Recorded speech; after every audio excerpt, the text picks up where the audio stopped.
Roll call, please. Essig, Here. Fisher, Here. Knopfinger, Here. Butler, McNutt, Here. Warren, Here. Seaman, Here. All right. You will be pledged allegiance. I pledge allegiance to the flag of the United States of America and to the republic for which it stands, one nation, under God, indivisible, with liberty and justice for all. All right. Do we have any visitors and correspondence? All right, and I guess we do not have Dan.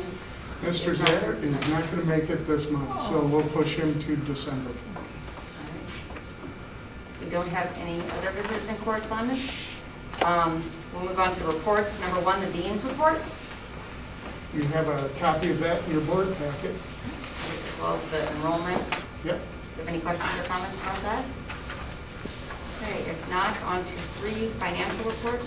Dr. Sanders. Okay, this isn't by any order that I'm going to follow right here. So I'll start off with the investment insurance report. I changed up the format here to see if how it would look on the big screen, and I like it. I can actually read the numbers from here. So the total investments we're sitting at just under $7.5 million. When we look at insurance, we're really continuing to have a good year. I don't want to jinx us on this, but as you can take a look at our graph all the way through September, where September was another low month. So the net effect over last year's insurance report through September 30th and this year, we're $1 million for the good. And so Bonnie will probably be sharing some additional information that we discussed this last week at our insurance committee meeting a little bit later in our meeting. So, but that is a really good report there. Moving on to our expense and revenue reports. I'm not going to bring those up because the numbers are just, there's too much information on there. So I just captured a couple notes here. We've received our second installment of payments for the tax levy, and so when you look at the revenue report, we have the general levy. We've received 85.5% of those funds. There's still one more payment that typically comes at the year end, and so that will get us whole with that. For right now, all the other general, what is been called general state aid in the past, but now it's evidence-based funding, those are starting to flow. When you take a look at the federal grants, that's some of the money that we received after July for some of the additional, the ESSER grant and that. And so, so when you look at some of those dollars, they've started to flow, which is good. On the expense side, we should be 1/3 or 33% of the way through the fiscal year. And so if you're taking a look at, the percent expended for like payroll, we're at 31.9%. That's good. That's right where we should be. As always, transportation and then the operation and maintenance fund, we've expended at or above the 33.3%. Well, the operations and maintenance, we paid for a parking lot. So that expense hit, that was a large expense that hit in that fund. In transportation, it covers our leases. That's typical every year. But we're looking really good in our expense account. We'll take questions. I've got 2 other reports that I'm going to bring on up. Every year I put together a financial summary. And so I'm going to just jump up here to the podium and go through this with the board. This is the financial summary and review. I take the data that comes from the AFR and our audit, and I drop it into this format. Now, Tim Custis gets all the credit where the credit is due for this. He developed the spreadsheets, and so it is really a good piece to give a 30,000-foot overview of the board. This is some of the background information. This is a summary of cash expenditures dispersed. This is some of the background information that goes into the pie charts that I'm going to show here. Once again, 68% of our revenue comes from real estate taxes. Okay, so when you take a look at that and 11% local, other revenue, you're over 75% of all of our revenue comes from local source. Evidence-based funding and state sources account for about 18 to 19%, and then federal sources is 2%. So that's where our money is coming from. Here's where our revenue has been based off of real estate taxes. This is a 5-year comparison going back to 2016. And as you can see, I do want to point out where we've been at the last 2 years with the state revenue sources. That is equal to where we were in 2011. Okay, so I went back and I looked the last time that we had $3 million from the state, and it was in 2011.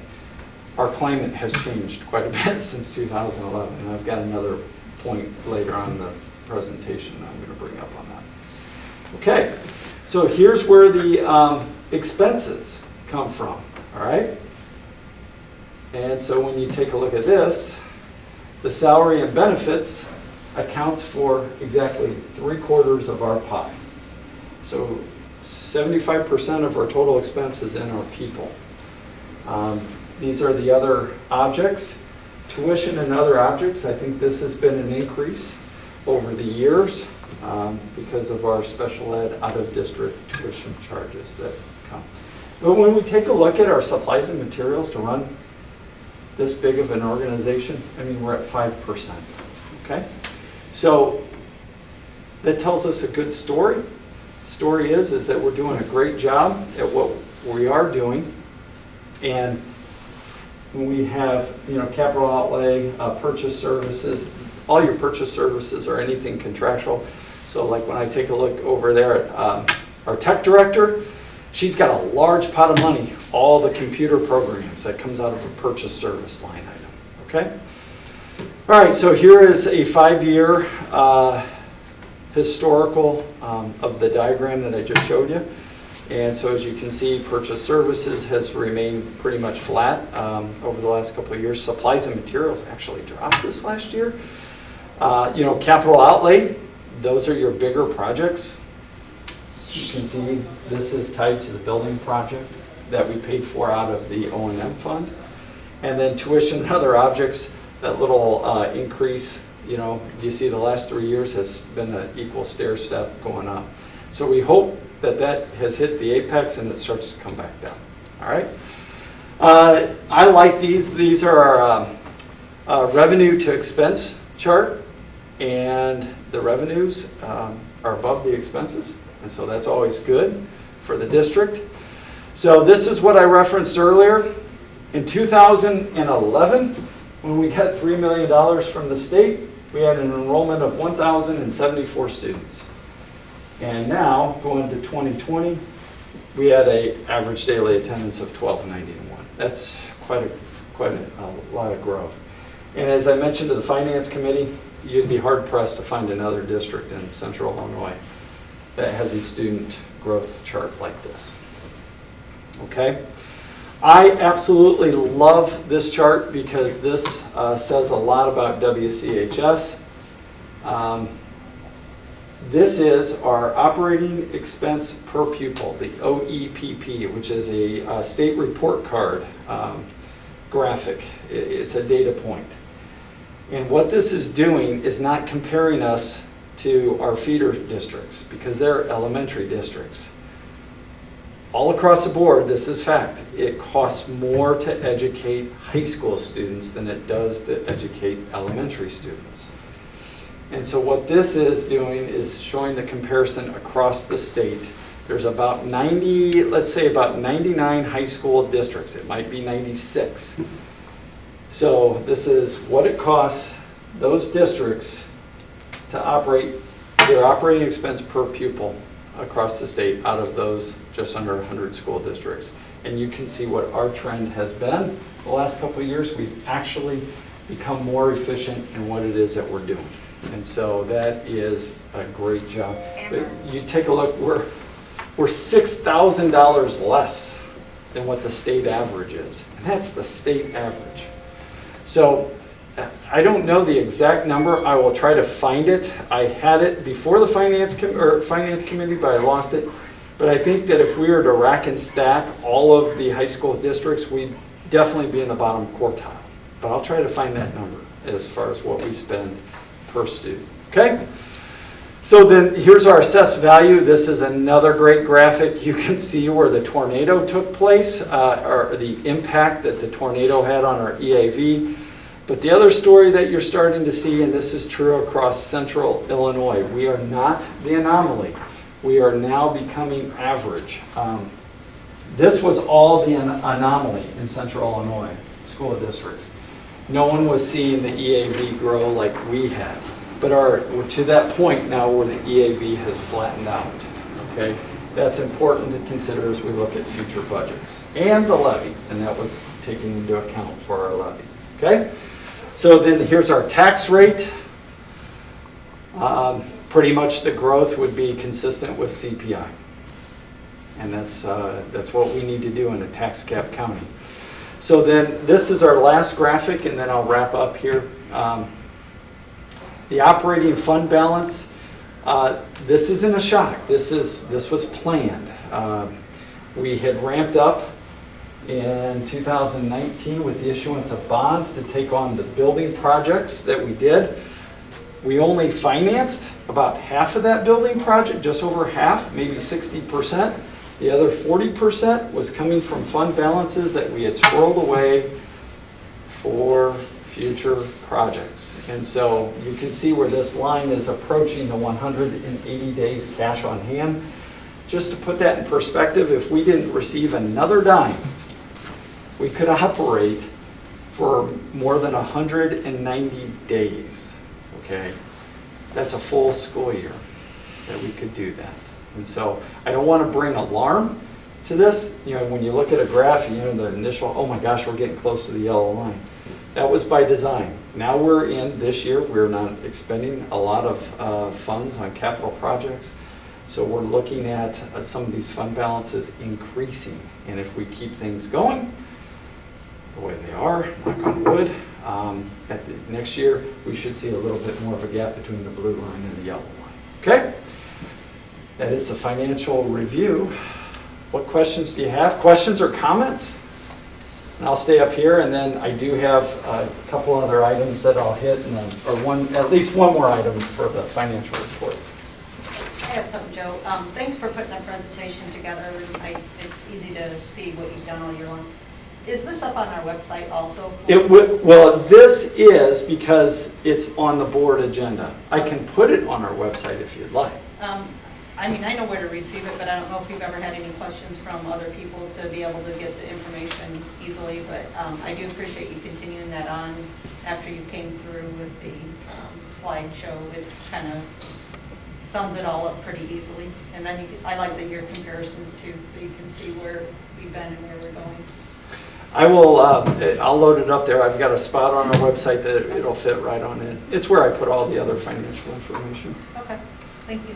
Yep. I wanted to ask too, Joe, I don't know if you're going to cover this later, but I heard rumors, and I don't know, I don't know, that we're going to have less state revenue coming in because of the failure of the tax change referendum that failed just with our recent vote.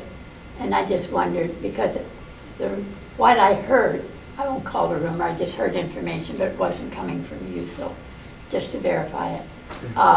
That because of that, there may be less revenue coming in for schools, and not a huge amount, but a significant amount perhaps. Would you clarify that for me? I will. I mean, nothing is factual at this point, you know, outside the governor making a statement, and I'm trying to recall the exact words. Wednesday, Yeah. last week. What he said was, there are going to be cuts and they're going to hurt. Yeah. You know, he also said that he was going to try to minimize the cuts to education. I guess that's the best way to put it. He said he'd be fighting for our education funding, which I assume is our EBF funding. But I would expect to see some pretty significant cuts, maybe around 10% is the running rumor that I've heard in mandated categoricals or MCATs. Yeah. And keep in mind, you know, 10% on $3 million is $300,000. We've been there in the past where they've implemented proration. I think the district is in a good position to navigate around that. But, you know, anything is going to have a ripple effect. It will probably change some of the ways we look at, you know, future things. Long range. Yeah, yeah. And we made it work in the past, and we'll make it work again in the future. So, what else? Any other questions? So Joe, thanks for this, because these are awesome charts, and they help tell the story. I was looking at the operating expenses one, and for salaries and benefits, there's pretty much consistently incremental increase. There's a little variance there, but so between 2019 and 2020, though, there's very little increase there. Is that because of the insurance costs going down? Is it because of, I can't imagine it's from the COVID from the spring. Yeah, it's really not going to be on the payroll side of the house on that. So my guess would, if I'd have to mine a little bit deeper, insurance-wise, you know, if you look at when everything got locked down, there was absolutely, well, I had to have one graph up. If you look at March, April, and May on that, that is significantly down. And so my guess is, and just applying some figures, our break-even point in the for the insurance revenue to expense is about $220,000 a month. So if that's what we take in. If we keep our expenses lower than that, then that's good. So we had some ridiculously low expense months. So that would probably impact the margin on that. Okay, and I mean, so going forward, like next finance committee or something, I'd be if you kind of figure out what that is, I'd be curious. Sure. Thank you. I was wondering, okay, not that slide, but the last one where we were close to the trough line. Would it be important to put a comment at the bottom so if the public looks at that and thinks, oh, we are in trouble? That this is what we had expected?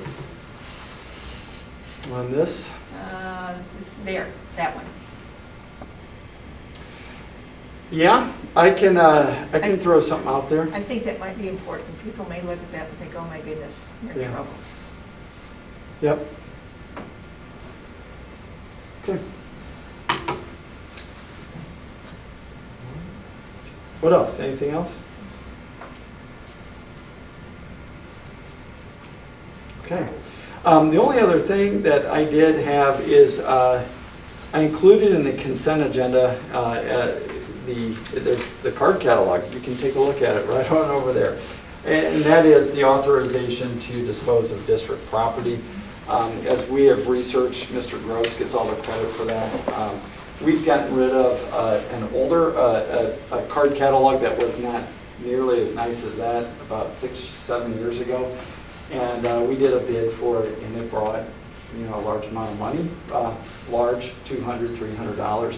That's what we'd like to do with that, and then the money that comes back to that will go back into the library. Instead of taking it to the dumpster and throwing it away, we thought, that's the one piece of equipment that when he was purging this last summer, that we'd like to do that. So we rolled that into the consent agenda because it's such a small item, but if you had questions, this would be a good time to ask.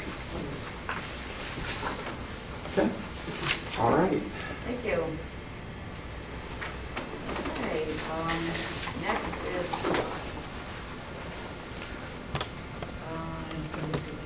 Oh, I'm sorry. The last thing, I am not going to go through it, but everyone has an update on the bonds. I covered that with the finance committee. If you want to look through it, look through it. If you have any questions, pick up the phone or shoot me an email or send me a text, and I'll be happy to go through that. But that's a requirement that I like to include every year, that we inform the board the status of our bonds. Okay? all right, any questions on bonds?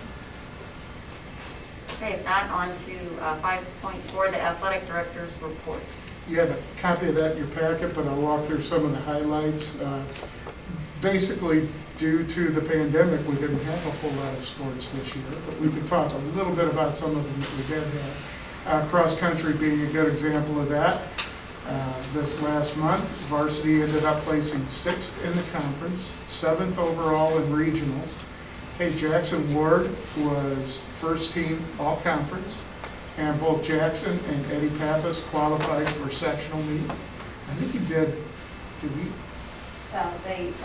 Sam Felton and Jackson also got invited to Shazam Cross Country last Saturday. Awesome.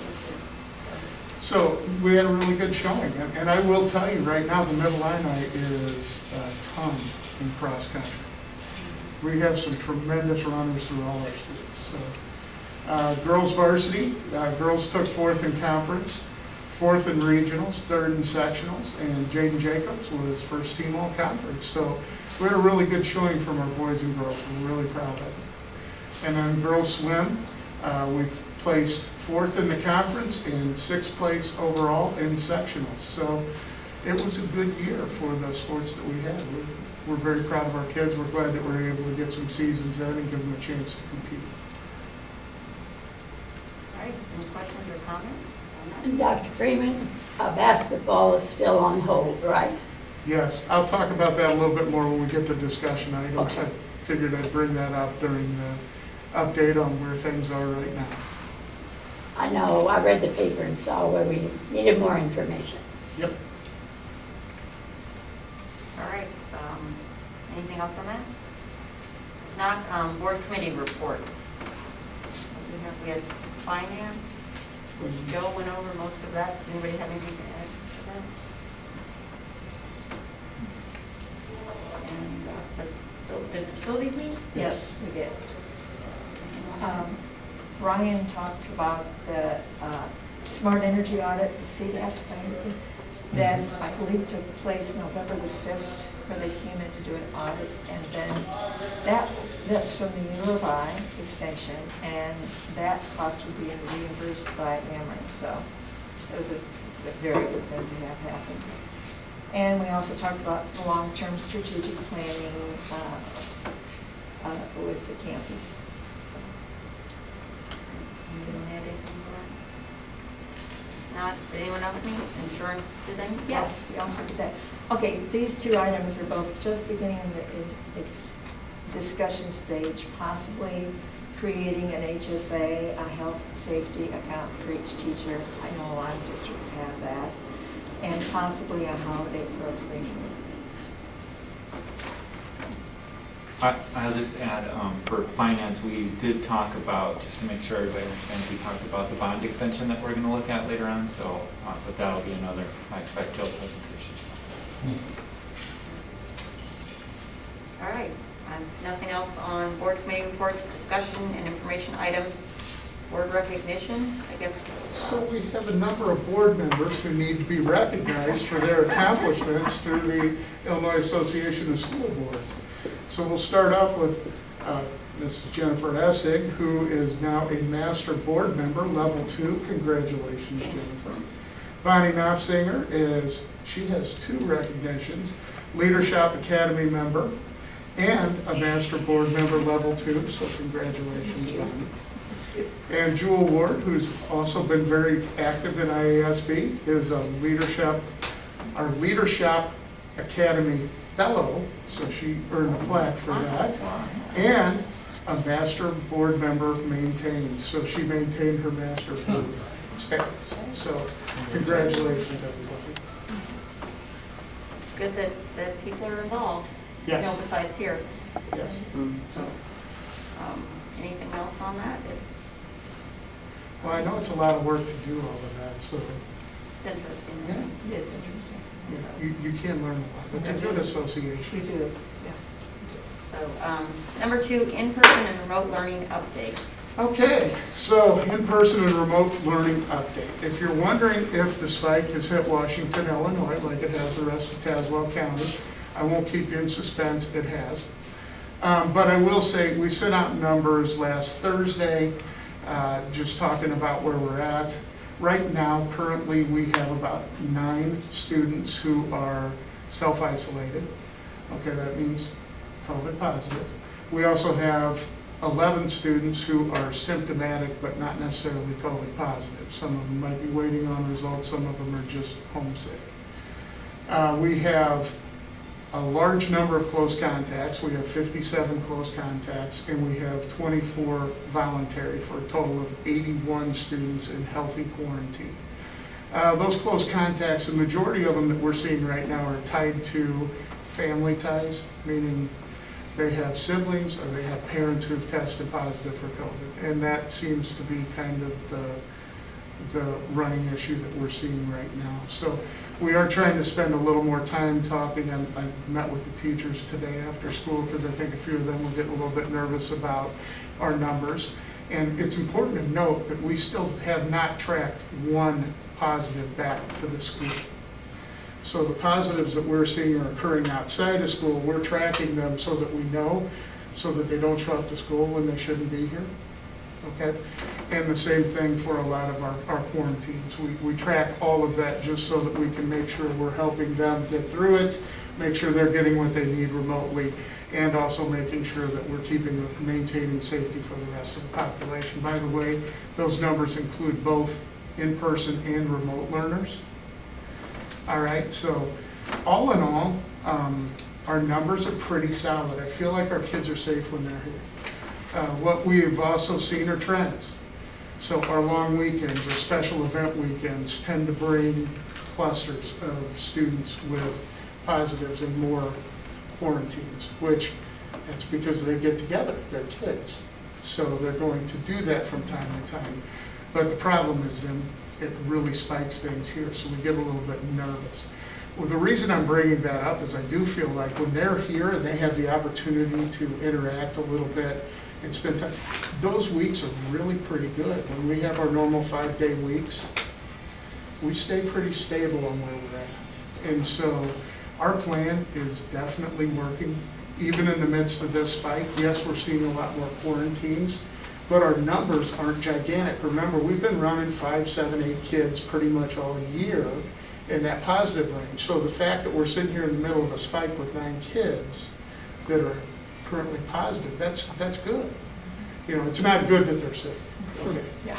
It's good that our positives aren't spiking out of control. And we do worry about them, and we're constantly reminding them of 3 big things.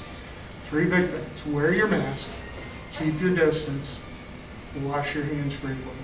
You know, if we can remember those 3 things, it goes a long way. We've really seen it here because there are other schools that have had to shut down, had to go back into remote status, and we've been able to kind of maintain a good solid, since the day we started, we've been running. So that's our plan. As we go into next semester, we want to continue with that plan because it's a good plan, you know, and we're hitting the winter months now. So there's a lot of concern that these spikes may continue to grow, and we will continue to watch. If we start to see anything, we could drop into remote from this if we needed to. But as of right now, that's not where we're at, and we're going to try to maintain this program as long as we can, because we know that when the kids are here, it's a good thing.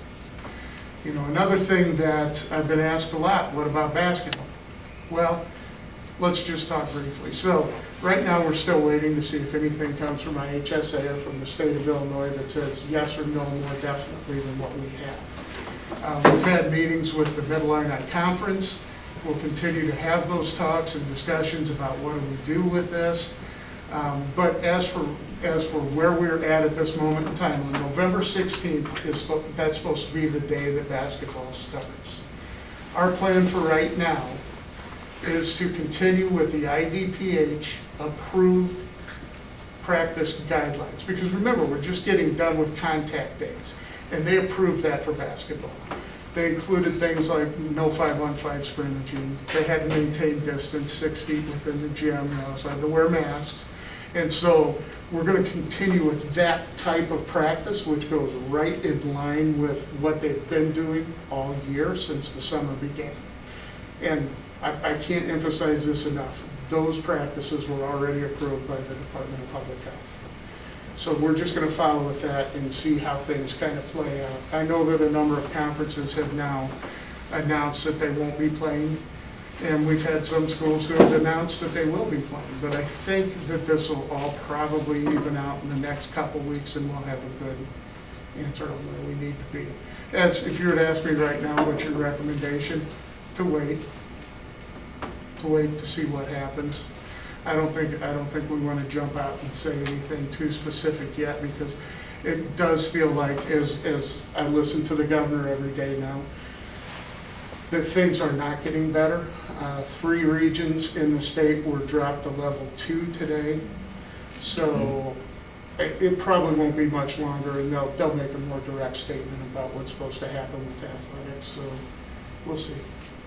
I really applaud our plans and how they are working here, and I think parents know too and appreciate that all that time we're spending getting ready for schools and putting things in place, our numbers are low. What does alarm me is something absolutely beyond our control. One, this sense that people are getting so tired of being good. Holidays are coming. Thanksgiving, Christmas, families getting together. And I've already been in contact with families that are really stressing over, are they going to get together or are they not going to get together? Thanksgiving, Christmas, that's beyond our control, absolutely. But with the current environment, I just think we'll have to watch that carefully, because it's an opportunity for it to go even higher if the families say, this is family, we need to be together. And I understand, I totally understand. It's just circumstances and what we're dealing with. But we'll have to watch that pretty carefully. Absolutely, I would agree. Dr. Freeman, I had a question on the clarification for basketball. So what was suggested is that we delay basketball, from the governor's office, delay basketball to the spring, but he did not say that there couldn't be the practices that were already in place, correct? Correct. I just wanted to clarify that. I think what they're talking about is competition basketball.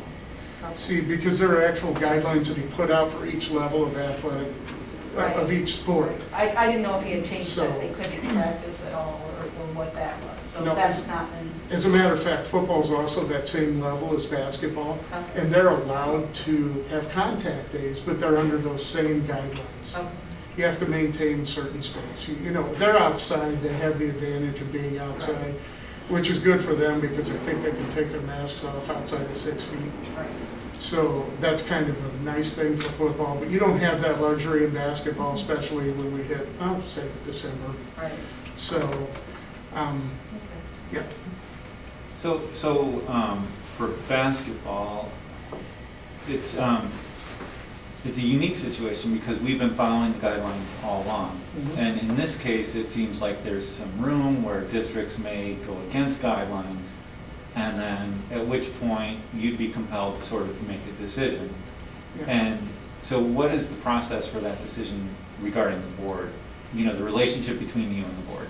Well, right now, I think what we need to figure out is what's going to happen with the Mid-Illini. So if the Mid-Illini comes out as a group and says, we really want to play basketball, then at that point in time, we'll probably have to put together a special meeting, talk through it, and make sure we have support for it. If they decide we're not going to play basketball, I'm not real sure that there's a reason for a special meeting, so we probably wouldn't call it. So from there, it's just kind of seeing how things float out. Right now, the administrators in the conference schools are all talking with their boards and trying to gauge, this all came about at a very strange time. The first announcement came, the numbers were really low. But within a week, that spike hit. And so since then, it's been watching that kind of grow in the region. And I think people have said, well, let's just see. Because the first games, the non-conference games based on schedules that would have been established, weren't even going to be played until like November 30th, the very beginning of December. So believe it or not, there's still plenty of time before we actually get to where they're playing actual games. So I think everybody in the conference is pretty comfortable with taking a look at where there are. Some people are more comfortable with saying we're ready to go, and some people are just trying to gauge things and talk it over. A lot of the schools have board meetings that occur next week, And so that's part of the deal. We need to get through this week to see how things go. And I think the general feel is by the end of this week, we're going to have a much better picture. Just, test and learn. Yeah, and to be clear, we're talking about boys and girls basketball. Yes, it's both. And then if there were basketball to be played, are we in a position where we're going to use the huddle cameras? Yes. And so we communicate that out to the community. Yeah. So as of right now, the requirement is no more than 50 people in the space. The gym is your space. By the time you bring in 2 teams, coaches, and refs, and the trainer, and the people running, you pretty much used up all your 50 spaces. So if we do play basketball, I would assume that it's going to be something that has to be recorded, live streamed, so. So I had a couple of questions going back to the, when you reported out on the number of positives, et cetera, is that as of today? That's as of today. Just so we're clear, in case anyone wonders, because we usually point out Thursday's numbers. So if there's a Yes. discrepancy from what people have seen, they could be different from what they might, or they get them Friday, right? They get Thursday's numbers On on Friday, Friday, because we have to clean them all up, and then there's kind of a process that the Right. communication goes But I through. just wanted everyone to understand that that's, Yep. if it's different than what they saw, that's why. And then the level 2, you're saying what is the meeting, if we go to level 2, would the schools have to shut down because of the, That's not what they're saying right now. So They're he not. didn't shut down any schools that I'm aware but of. does the level 2 reduce the amount of people who can meet? To Yes, be but under 50? Is that just true? so you know, level 3 did as well, but Okay, but they we're had still- language in there that said that doesn't apply to schools. Okay. I just wanted to make sure. We're still under the 50 rule, even in level 2. Okay. So that wouldn't, if we were to go to that level, not that soon we are, but if we did, we're not getting an indication that would shut us down. You know, you bring up a good point about people being confused about our positives. So from time to time you hear, boy, there have been more positive cases than that in the high school. Yes. Since the beginning of August, we have cleared 50 kids, 50 cases. That means 50 people, 50 students who have been diagnosed with COVID have run through it and are now back in and cleared through the health department or their doctor back in classes and operating. So when we send out our numbers, that's a snapshot of the number of active cases at that point in time. So it's a snapshot of that very day. You know, because this thing flows all the time. It changes all the time. It changed over the weekend. That's just the way it is. You have to take a snapshot at some point. And so we chose Thursday to be our snapshot day. But overall, we've been able to get through this pretty well. With the testing, I know now there is a quick test. Mhm. Are you asking students to have a quick test, or does it matter? Right now, the quick response tests are, I believe, they're only allowing them for certain Certain age groups or certain people. Okay. I didn't know I've that. seen like first responders, Okay. sometimes they'll give them to teachers if they request them, Okay. but it's pretty specified. I don't know that you'll be able to get that for a student. You might be able to, it just depends on your doctor, I'm sure. But having said that, most of the tests are still just the standard. They're either going through their doctor's office, and those tend to a lot of the doctor's offices seem to be getting their responses back in 24 to 48 hours. The Civic Center's kind of stretched out, but they've been taxed lately. They've had a lot of tests go through that particular location. And so we're seeing about a 4, 5, 6 day response time on the Civic Center at this point. But I'm not saying that's the way it is all the time. It's just kind of the feel for it. Okay, thank you. All right, anything else, questions or comments? All right, if not, number 3, resignation of Jay Wilson, maintenance and activities worker. Yes. John is going to be going into the military, so we applaud John for his service. But he's going full-time, so that will end his service here for the high school. And we'll be replacing him, Yes. we've got him hired later on. Number 4, the maintenance organizational chart. We made some changes to that. Okay, yes, and I don't see it up there, but what we talked about with maintenance, and this was discussed also in the facility committee, we were talking about a position that sits in between general maintenance staff and director. We're finding that we need more time for Ryan to be able to help plan, to help organize, to oversee projects. And so we need a second level of supervisor available who can kind of run with things. Not to mention the fact that he will also be an HVAC expert. And there are times when you walk in the morning, and if a boiler is not running appropriately, especially as it gets cold, he may need help. He has to have the authority to be able to call people in and say, hey, I need you to step over here and give me a hand. Stop doing what you're doing and come and help, so that we get our boilers up and running. And I think those were kind of that's the real simplified version of that. Is there anything you want to add? No, and we're not adding any new staff, so it's just a reorganization of the staff that we do have. Will that be reflected then in our regular chart? In our flow chart, Our yes. flow chart it will. of all the administrators and? Yes. Okay. Nothing else on that, the mid-year, 3-year, and 5-year graduates. Okay, and that should be in your board packet if you logged in directly. It's a little smaller group than normal. That's about all I can really say about that. We always have kids that will graduate midway through the year. Sometimes we have juniors who graduate after 3 years. All of those things are marked out. And then we have some students who are graduating after the 5th year. So that's traditional for this month. I thought it would be more students because of COVID, so I was surprised that it was less. Yeah, me too. I thought you might be right about that, so. But hey, it says I guess you could look at it this way. It says that they enjoy their time at WCHS. I think so. I mean, it's hard to take it another way, right? 'Cause- Yes. yeah. All right, any other questions on that? If not, the FOIA Central Labs. Yeah, and I'll combine that with the FOIA Smart Procure.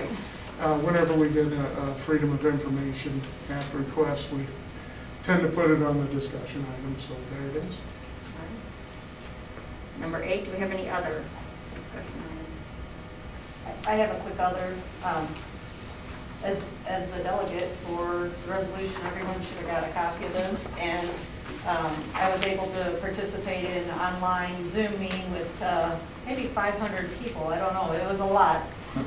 Very interesting topics of conversation, and then there's 12 positions that they want us to vote on as a board, and so I'll probably reach out to all of you to see if there's anything in particular you had questions about, but some of the conversations were pretty lengthy. There's many, but one that caught my eye was gun storage, and that went on for a long time, and showing that the diversity in our state from Chicago to the tip of Illinois is quite different.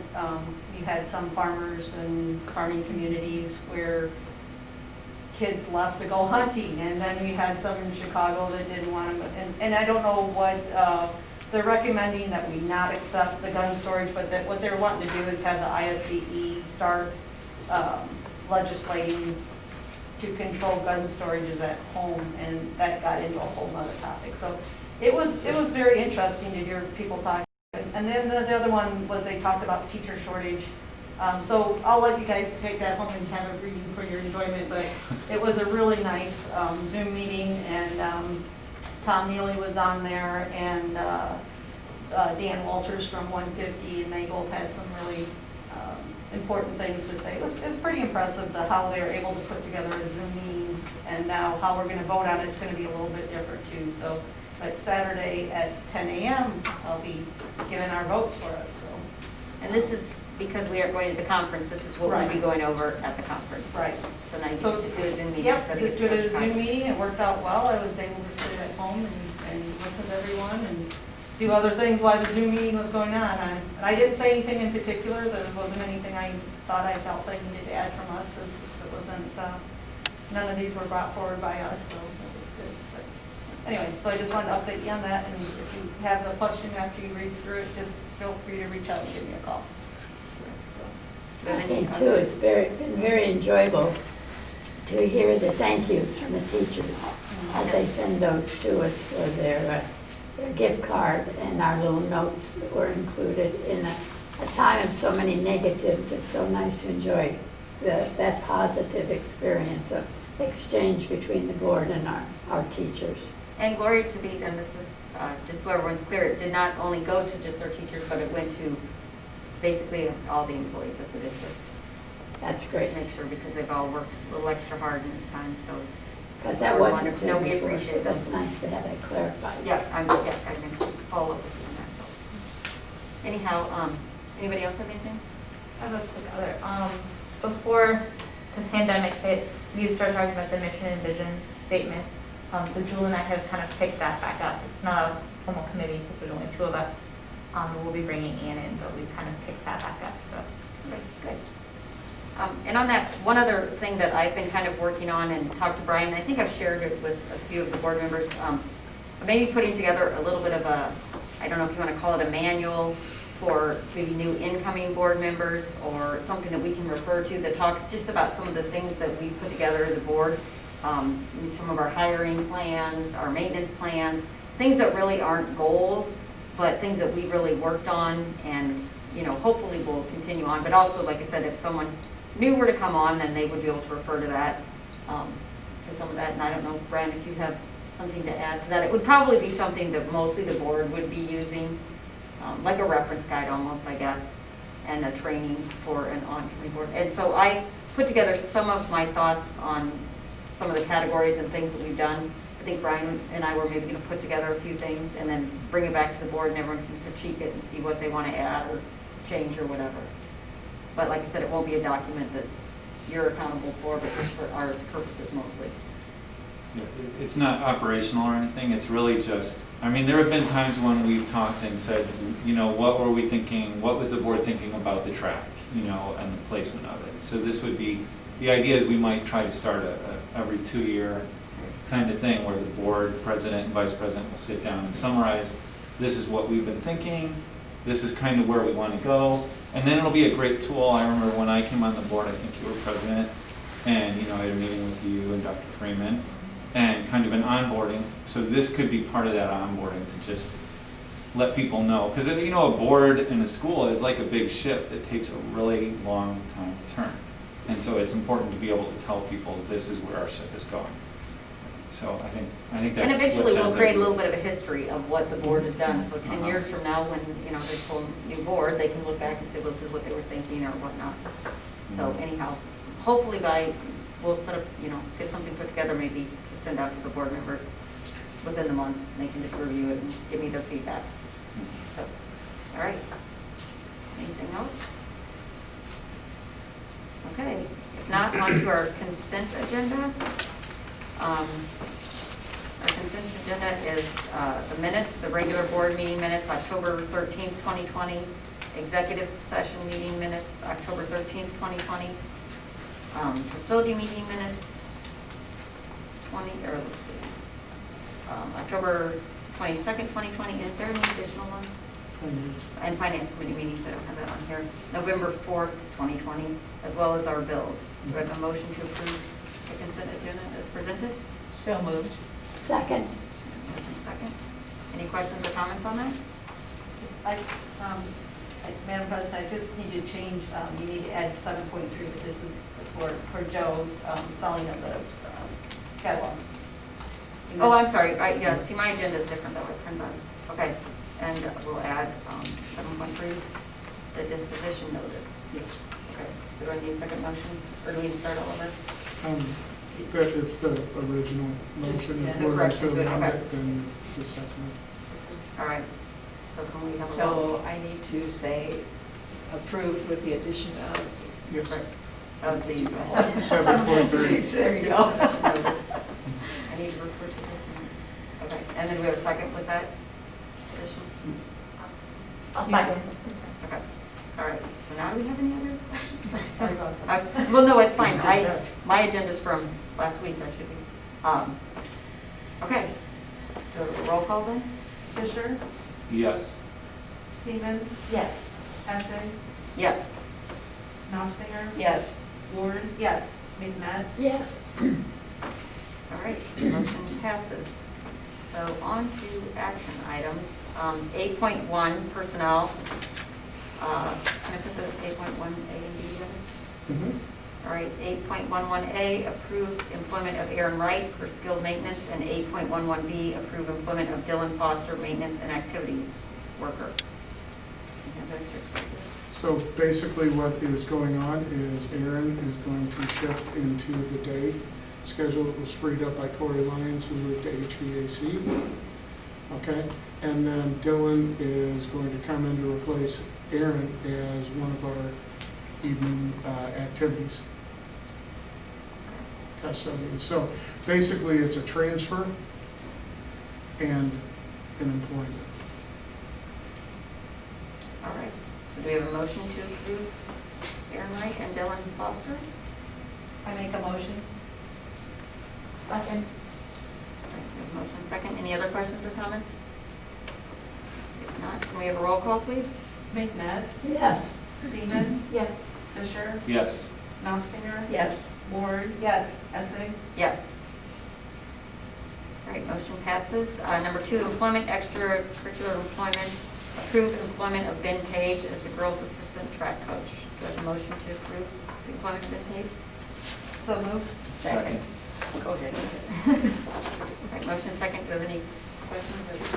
Or Ben is currently working in our library as the assistant, so he's currently in employment. He also helped out with cross-country this year, so he's enjoying it, I guess. Yeah. Okay, anything else? Do we have a roll call, please? Essing, Yes. Ward, Yes.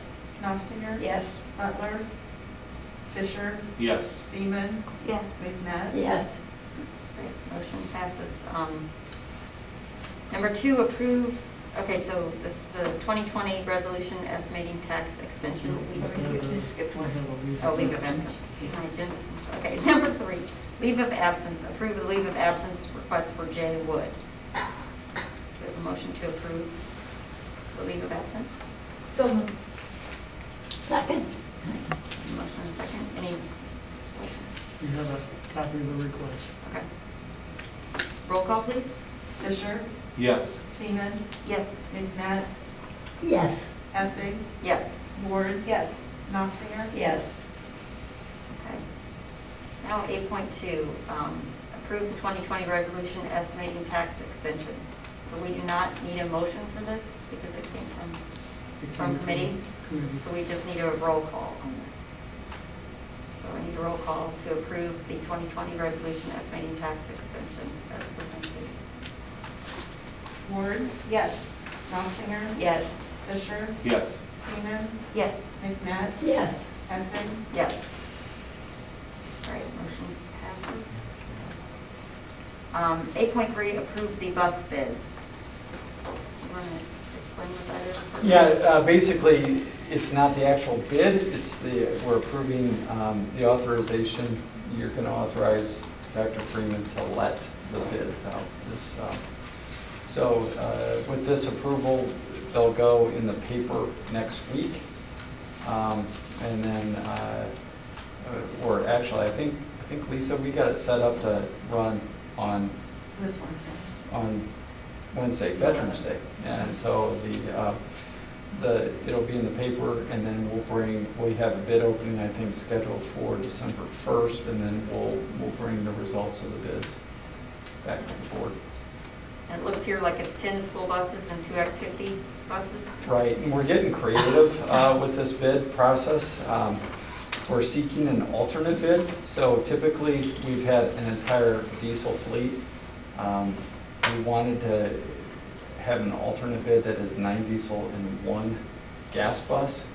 The lesson learned from a few years ago when it was incredibly cold and we had students up in Sycamore, the bus actually froze. And we had to send another bus out on another day that was incredibly cold to retrieve the students back from that. Actually get them to their competition and then bring them back home. So we're going to we're going to test this out, see what the bids come back, and then hopefully make a sound decision. But that one bus would not be a primary route bus. It's just going to be for any event that we're traveling someplace far away and it's really cold out. So, and then the 2 activity buses are just a replacement. They have been such a wonderful asset to our fleet for getting groups. I know Mr. Reiser uses the activity bus quite frequently. So that's what we're looking at doing. And then we also threw in a third thing, mobile service. And we're going to test and see if that gets, what kind of bid result that brings. So. I had a question. So I guess I didn't fully understand when we were at facilities or finance, whichever we talked about this at. But so the gasoline bus is going to be not part of the fleet that moves, it's just going to be a stand? No, we'll utilize it. We'll utilize that bus. And Mr. Reiser jumped in. I mean, in a normal year, we are deploying all 10 of our buses quite regularly, but we run 7 routes right now. So most likely we would run the 7 routes. I think the plan is With the diesel? With diesel buses. Okay, so this would just be kind of an activity bus for when Well, we're this- very busy, when we're yeah, moving people yeah. and then having. Yep. Mhm. Okay, thank you. It was an interesting thing a couple of years ago. What ended up happening was luckily parents traveled pretty well with cheerleaders. They were able to get the girls to where they needed to go for their competition. And then we had to get a bus up there while the competition was going on. So it was, yeah, diesel fuel gelling is a real thing. Yeah. If I remember correctly, we had people here that had their buses here for some time too, that had the same issues, that they had to get other ways home, and then their bus was here for a week or so Right. until they could get it back. Polar vortex. Yeah, that's what I think. We don't need one of those this year. Fuller headache. From just this run of the pandemic and over the summer, we noticed the downtime in the buses. It's something that we'd keep that gas bus, we'd run it on a regular basis anyway, just for maintenance purposes. But with the 7 regular routes, we'd probably keep the diesels going, but we'd still be able to use it for local trips and golf and the athletic trips. I still think we'd be able to keep it in the fleet of 10. So I think it could be promising depending upon how the bids come back. And our current fleet is 10, is that right? Yes. Yes. Okay, all right. We're not adding any new vehicles. We have got diesel fuel on property, but so we'll have to get the gas somewhere else. Somewhere else. Yep. Which is- Anything else? Nope. Okay, do I have a motion to authorize the superintendent to let bids for 10 school buses and 2 activity buses as recommended? I move. Second. There's a motion second. Any other comments? Now roll call, please. Fisher, Yes. Knopfinger, Yes. Ward, Yes. Essing, Yes. McNabb, Yes. Seaman, Yes. Right. Motion passes. Just wanted to motion So first we need a motion to waive the reading of press issue 103, 104, and 105. So moved. Second. Lori's In case anybody's wondering why, we make that motion so that we don't sit here and read through a packet of policies this thick. Verbally read through. That's what the motion's for. All right. Can I have a roll call on that? Seaman, Yes. McNabb, Yes. Essing, Yes. Ward, Yes. Knopfinger, Yes. Fisher, Yes. All right. Motion passes on that. And now I need a motion to approve the press issue 103, 104, and 105 as recommended. So moved. Second. Anything else on that? All right. Roll call, please. McNabb, Yes. Essing, Yes. Ward, Yes. Knopfinger, Yes. Fisher, Yes. Seaman, Yes. All right. Motion passes. Now I need a motion to go into executive session for purposes of collective negotiating matters between the district and its employees as their representatives or deliberation concerning salary schedules for one or more of the classes of employees. So moved. Second. Any roll call? Knopfinger, Yes. Ward, Yes. Essing, Yes. McNabb, Yes. Seaman, Yes. Fisher. Yes. And there will be no action after this.